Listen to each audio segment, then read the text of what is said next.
2절 보십시다. 내가 곧 성령에 감동하였더니 보라 하늘에 보좌를 베풀었고 그 보좌 위에 앉으시니가 있는데. 자, 여기에 내가 성령에 감동하였더니 보십시오. 하늘나라 올라가는 건 내 힘으로 가는 거 아닙니다. 성령에 감동해서 올라가는 것입니다. 성령의 있음도 모르는 사람이 어떻게 성령의 감동을 받습니까? 내 마음에 성령이 계신 분이 그 성령의 능력으로 변화받고 하늘에 올라가는 것입니다. 여러분은 이미 여러분을 변화시킬 성령의 능력이 속에 들어와 있습니다. 그 성령의 능력이 때가 오면 여러분을 확 순식간에 변화시켜버리는 것입니다. 순식간에 옛사람은 벗어버리고 부활의 사람으로 성령이 변화시켜서 성령의 감동으로 하늘로 들려 올라가는 것입니다. 성령 타고 올라가는 것입니다. 우리 마누라 치맛자락 잡고 올라가겠다. 못 올라가요. 성령의 감동으로, 성령의 역사로 순식간에 올라가요. 요한은 교회를 대표하는 사도입니다. 하나님께서는 요한에게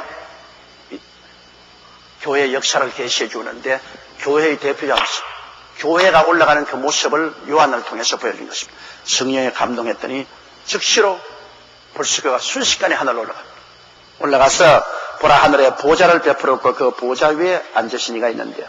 하늘나라는 보좌 중심입니다. 그걸 알아야 돼요.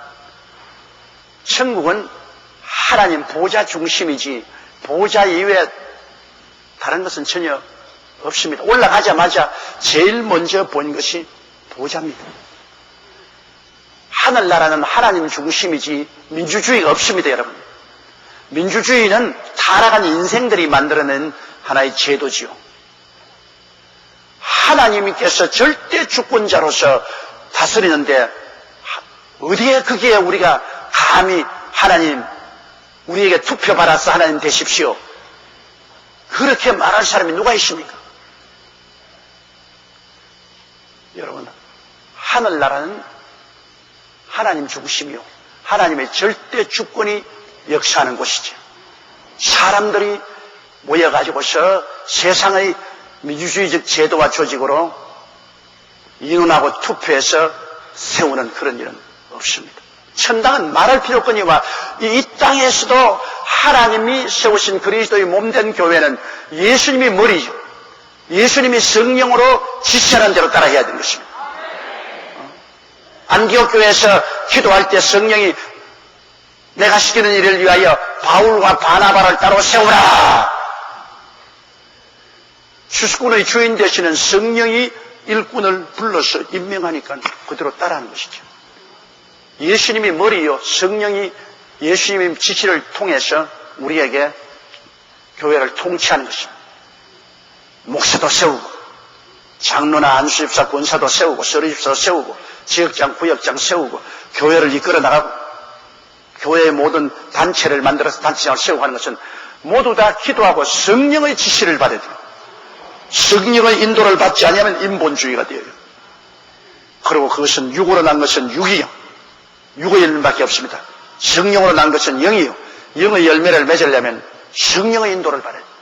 모든 일을 하나님께 기도하고 성령의 인도하심을 따라서 그 지시를 받아서 우리가 하는 것이 교회지요. 교회는 절대로 인간의 생각으로 모여서 인원해서 투표해서 결정을 하는 이런 민주주의가 아닌 것입니다. 근데 하늘나라에는 제일 먼저 올라가자마자 보라 하늘에 보좌를 베풀었고 그리고 그 보좌 위에 앉으신 이가 있는데요. 그럼 보좌 위에 앉으신 이가 누구겠습니까? 하나님 아버지신 것입니다. 다니엘서 7장 9절에도 보면은 보좌에 항상 계신 이가 좌정했는데 그 보좌는 불꽃 같고 바퀴는 붙는 불이며 불이 강수같이 흘러 그 앞에서 나오더라 했습니다. 하나님의 보좌는 얼마나 장엄하고 얼마나 영광스럽겠습니까? 완전히 불꽃의 사이에서 그 영광의 불이 강물처럼 이 세상에 뜨거운 불이 아니고 하나님의 영광의 불입니다. 그 불꽃이 사무치고 불이 강물같이 흘러나오는 그 영광스러운 보좌에 하나님이 앉아 계시는데 3절 보십시다. 앉으신 이의 모양이 벽옥과 홍보석 같고 또 무지개가 있어 보좌에 둘렀는데 그 모양이 녹보석 같다. 앉으신 이의 모양이 벽옥과 홍보석 같고, 이 벽옥이라는 것은 푸른 옥인데, 푸른 옥은 여러분 흠도 없고 점도 없고 깨끗하지 않습니까? 가을 하늘에 파란 하늘을 보십시오. 구름 한 점. 그것은 무엇을 말하냐? 하나님의 거룩함과 신성을 말하는 것입니다. 푸르다는 것은 하나님의 거룩함과 신성, 하늘 색깔이니까 거룩하고 신성합니다. 하나님은 사람과 달라요.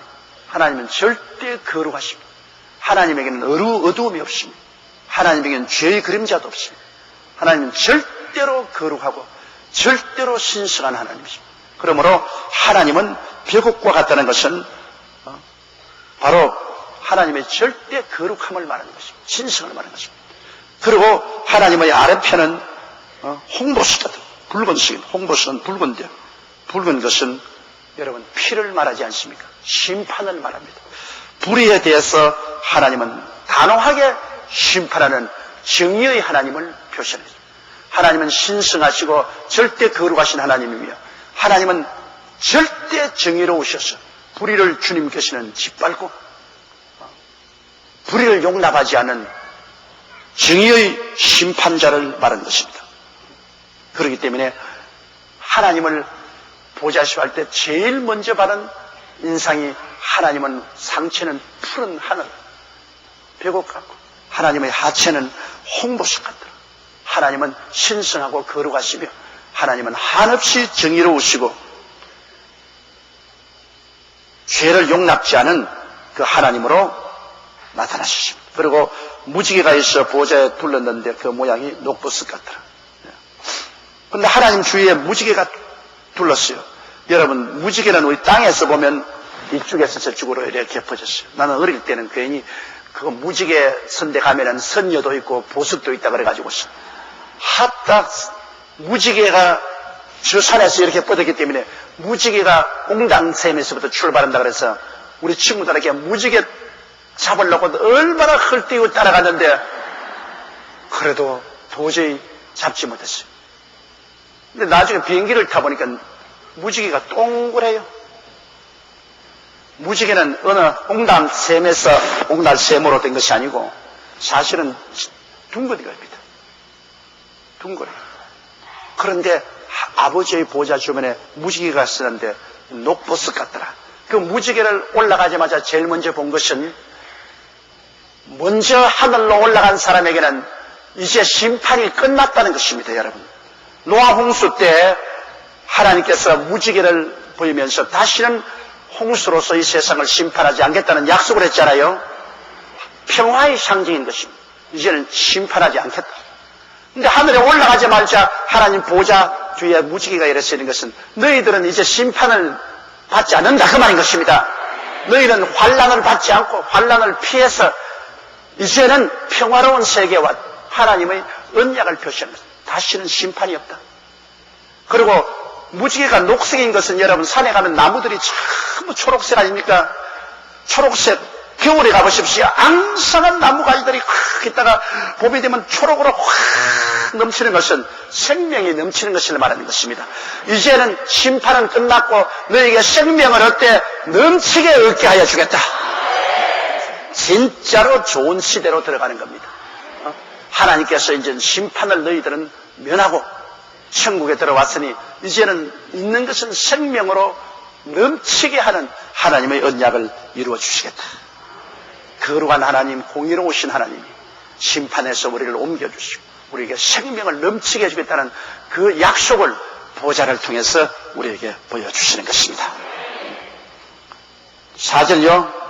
또 보좌에 둘려 24 보좌들이 있고 그 보좌들 위에 24 장로들이 흰옷을 입고 머리에 금면류관을 쓰고 있더라. 자, 24장로가 흰옷을 입고 금면류관을 쓰고 있더라. 이것이 그럼 누구냐? 여러분, 면류관은 천사들에게는 하나님이 금면류관을 주겠다고 약속하지 않았습니다.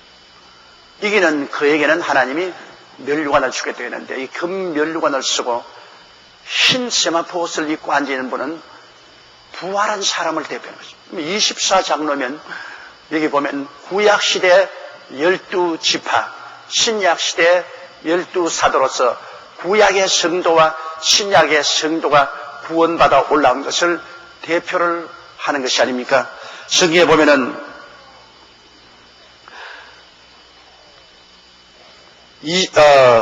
우리가 천당에 올라가면 12진주문이 있는데 그 기초석마다 12사도의 이름이 기록되어 있고 또 진주문 문설주마다 12지파 이름이 기록되어 있습니다. 하늘나라 올라갈 때 그 하늘나라의 성벽의 12진주문의 기초는 12사도의 이름입니다. 그 기둥에는 12지파의 이름이 기록됩니다. 그러므로 구약과 신약의 성도들을 총대표하는 것입니다. 구약에서 그리스도의 오심을 믿고 기다린 모든 성도들을 총대표하고 신약의 예수 그리스도의 보혈을 믿고 구원받은 사람들을 총대표하는 것이 24장로인 것입니다. 그러므로 이 사람들은 하나님의 선민을 총대표하는 것입니다. 구약의 이스라엘을 대표하고 신약의 영적 이스라엘을 대표하는 24장로가 하나님의 보좌 주위에 앉아있는 것입니다. 이것은 벌써 구원받은 사람들이 모두 다 천국에 올라와서 있는 것을 보여주는 것입니다. 그런데 여기에 금면류관을 쓰고 있다는 것은 이미 하나님이 천국에 올라가면 상급 심판을 하신 것입니다. 천국에 올라가면 여러분 천당 지옥 가는 심판이 아니라 우리 성도들은 올라가자 말자 곧장 상급 심판을 받습니다. 우리가 부활해서 올라가자 말자 하나님께서는 면류관을 주는데 생명의 면류관이 있는가 하면 영광의 면류관이 있고 그리고 또 시들지 않는 면류관이 있고 그런 여러 가지 의의 면류관도 있고 주님께서 우리 상급대로 면류관을 주십니다. 그럼 우리 하나님 앞에 설 때 우리가 모두 다 면류관을 쓰고 있었습니다. 제일 좋은 면류관이 생명의 면류관인데 그거는 순교자들만이 갖습니다. 순교한 사람들, 순교자들이 생명의 면류관. 그 다음에 영광의 면류관은 주의 사역을 한 사람, 주의 종이나 우리 지역장, 구역장이나 영혼들을 위해서 열심히 전도하고 영혼을 구원한 사람은 영광의 면류관을 받습니다. 우리 교회가 이제 중교구 제도를 하니까 이제는 지역장, 구역장들이 옛날에 전도사님 역할을 다 해야 됩니다. 요사이 중국교구 제도를 하니까 구역장, 지역장들이 교구 사무실에 가도 반갑게 맞이해줄 주의 종도 없고 외롭고 쓸쓸하다 그런 말을 많이 하는데 이제 지역장, 구역장이 어른이 돼야지 무슨 어린아이처럼 전도사에게 위로받고 격려받고 할 처지에 있습니까? 여의도 순복음교회 이렇게 오래 연단받은 지역장, 구역장. 이제는 위로받으려고 하지 말고 위로해주는 사람이 돼야 되는 것입니다. 이제 지역장, 구역장 여러분들은 어른이요. 어린아이들이 아니요. 누구에게 위로받고 격려받고 할 때가 아니에요. 여러분은 다 이제는 지역장, 구역장은 영혼들을 인도하고 먹이는 선생들이 된 것입니다. 여러분들이 옛날에 전도사님 역할을 하게 됩니다. 그래서 중교구로 만드는 것은 이제 성도들이 장성해서 많은 영혼을 구원하고 먹이는 역할을 해요. 내가 위로받으려고 하지 말고 위로해주고 내가 기도받으려고 하지 말고 기도해주고 내가 인도받으려고 하지 말고 인도해주는 장성한 분량에 들어가 있는 거죠. 그래야 면류관을 받죠. 영광의 면류관. 우리 여의도 순복음교회 지역장, 구역장은 이제는 홀로 쓰기로 뚝 있어야 되는 것입니다. 그래서 구태여 주의 종들에게 모든 것을 의지하고 손에 끌려서 다니지 말고 스스로 서가지고서 당당한 이제는 젖을 먹는 사람이 아니라 굳은 음식을 먹는 선생이 되어서 약물을 이끌어가는 그런 지도자가 되어야 되는 것입니다. 이래서 우리 천당 갈 때 전부 다 영광의 면류관 받았어야 돼요. 너는 많은 약물이를 인도하고 많은 약물이를 먹였으니 너는 영광의 면류관을 받아라. 주를 중심으로 섬기고 의롭게 사는 사람은 의의 면류관을 받고 아무것도 못하고 턱걸이로 올라간 사람은 시들지 않는 면류관, 겨우 시들지 않는 면류관입니다.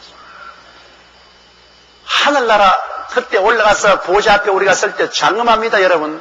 전부 면류관을 받고 그대로 분류되는 거예요. 생명의 면류관을 쓴 사람은 저쪽에 제일 앞에 서고, 그 다음 영광의 면류관 받은 사람은 그 다음에 서고, 그 다음 의의 면류관 받은 사람은 그 다음에 서고, 시들지 않는 면류관 받은 사람은 제일 뒤에 서고, 쫙 반열대로 갈라지는 겁니다. 그리고 천국에 가서 우리가 있는 처소도 하나님의 보좌를 중심으로 해서 가장 생명의 면류관을 받은 사람들이 가장 가차이에 장엄하게 있고, 그 다음에는 영광의 면류관 쫙 뻗어나가가지고서 나중에 천국 말죽거리에 가면은 시들지 않는 면류관을 받은 사람들이 그게 있어. 천국이 좋기야 좋지요. 다 천국이죠. 그러나 주님이 바울 선생을 통해 성경에 말했습니다. 해의 영광이 다르고 별의 영광이 다르고 달의 영광이 다르고 별과 별의 영광이 다르고 다 천당했지만은 영광이 달라요. 그리고 하나님께로부터 누리는 그 큰 기쁨과 만족도가 그 영광에 따라서 다른 것입니다. 어린애들은 사탕 과자 하나만 줘도 좋다고 했지만 어른 보고 사탕 하나 줘가 좋아하는 사람 어디 있어요? 어른은 사탕보다 더 값비싼 옷을 주면 좋아할 것이고, 요새 옷 때문에 큰 사건이 벌어졌지만, 그 다음 좀 더 나은 사람은 옷 줘가지고 좋아하잖아요. 현찰을 주면 좋아하지. 그 누리는 용량이 달라요. 그러므로 그 시들지 않은 면류관 받은 사람은 조그마한 영광 받아도 좋다고 활짝활짝 뛰지만은, 그러나 영광의 면류관 받은 사람은 하나님께로부터 누리는 기쁨과 만족이 훨씬 더 큰 것입니다. 여러분께서 나와 지역장식이고 구역장식에서 이렇게 고생식이냐 그런 말 하지 마십시오. 나중에 가서 큰 영광 받으라고 그렇게 하는 겁니다. 누가 뭐 자원에서 지역장 되고 구역장 됩니까? 그것도 다 성령이 인도해서 여러분에게 지역장이나 구역장 시켰는데, 그 직분을 받았으면 영광스럽게 열심히 일해서 여러분의 면류관을 뺏기지 말아야죠. 면류관을 얻을 수 있는 자격을 얻었는데요. 얼마나 좋은 자격입니까? 그 자격을 충실히 다해야 면류관을 받죠. 직분만 받고 자격을 다하지 못하면 그건 면류관을 못 받죠. 이러므로 우리가 다 하나님의 보좌 앞에 모여서 면류관을 받고, 그리고 우리의 대표들이 하나님 보좌 주위에 둘러서고 하늘나라가 이제 이루어진 것입니다. 하나님은 만왕의 왕 만주의 주가 되시고 12지파의 대표와 12사도들이 하나님의 주위에 옹이하고 우리는 하나님의 백성으로서 하늘나라가 이제는 완성이 된 것입니다. 얼마나 기쁘고 장엄한, 너무나 놀라운 거죠. 우리가 나중에 덜려 올라가면 제가 오늘 설명한 이것을 여러분이 실제로 체험하게 되실 것입니다. 그 다음 5절요. 보좌로부터 번개와 음성과 내성이 나고 보좌 앞에 7등불을 켠 것이 있으니 이는 하나님의 7영이라. 자, 근데 보좌에서 우리가 보니 막 천둥과 번개와 내성이 칩니다. 이건 무슨 의미냐? 여름날 여러분, 천둥이 치고 번개가 퍼치기고 꽝! 내성이 울리고 하면 그 다음 뭐가 일어나죠? 소나기가 쏟아진다고. 번개와 천둥이 치고 난 다음 소나기가 쏟아진, 그것은 뭐냐? 하나님이 이 세상에 소나기 같은 심판을 내릴 준비를 하고 있는 것입니다. 보세요. 당신을 사랑하는 자녀들 다 공원에서 천당으로 불러오려고 난 다음에 그 다음에 이제 심판할 준비를 해서 여성 병력이 치는 겁니다. 그러면 소나기가 쏟아지는 거예요. 그리고 그 앞에 7등불이 있더라. 7등불은 성령입니다. 성령은 옛날에 여러분 교회와 함께 땅에 있는 것입니다. 지금 성령은 우리 교회 안에 있어요. 그런데 그 성령이 지금 보좌 앞에 와 있습니다. 그것은 왜냐? 성령이 교회를 데리고 보좌로 올라가 버렸기 때문인 것입니다. 그때는 이제 성령이 땅 위에서 역사하는 것이 아니라 성령이 7등불이 지금 하나님의 보좌에 와 있습니다. 왜 일곱 등불을 합니까?